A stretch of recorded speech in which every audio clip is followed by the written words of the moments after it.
السلام علیکم ورحمۃ اللہ وبرکاتہ۔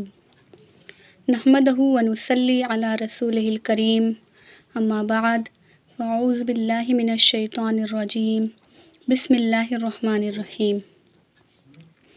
قد غفر اللہ لک، اللہ نے تمہیں معاف کر دیا۔ ایک مرتبہ ایک شخص نبی صلی اللہ علیہ وسلم کی خدمت میں حاضر ہوا اور عرض کیا، اے اللہ کے رسول صلی اللہ علیہ وسلم، میں آج ایک عورت کے پیچھے چلا گیا، اگرچہ میں اس سے محفوظ رہا۔ میں آپ کے سامنے حاضر ہوں، مجھے آپ کا ہر فیصلہ منظور ہوگا۔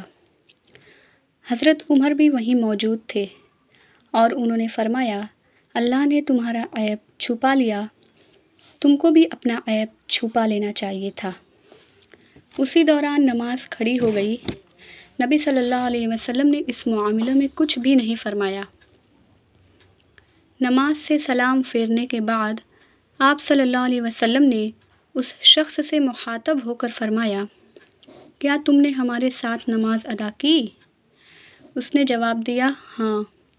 یہ سن کر آپ صلی اللہ علیہ وسلم نے فرمایا، جاؤ، اللہ نے تمہیں معاف کر دیا۔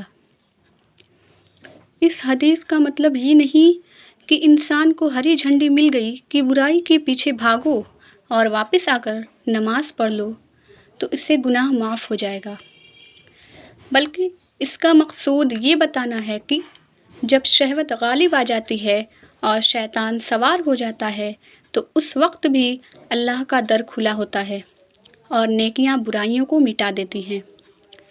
اس میں یہ بات بھی نوٹ کرنے کی ہے کہ یہ حدیث غلطی کے قریب چلے جانے کے بعد کی ہے، نہ کہ اس سے پہلے کی۔ اور یہ بات بھی بہت آسان اور سمجھ میں آنے والی ہے کہ اگر تم معصیت سے نہیں بچ پا رہے ہو تو نیکیوں میں اضافہ کر لو اور ان نیکیوں کے ذریعے معصیت کو زیر کرنے کی کوشش کرو۔ اب آخر میں اللہ تعالیٰ سے دعا ہے کہ وہ ہمیں کہی اور سنی ہوئی ان تمام باتوں پر عمل کی توفیق عطا کریں۔ آمین۔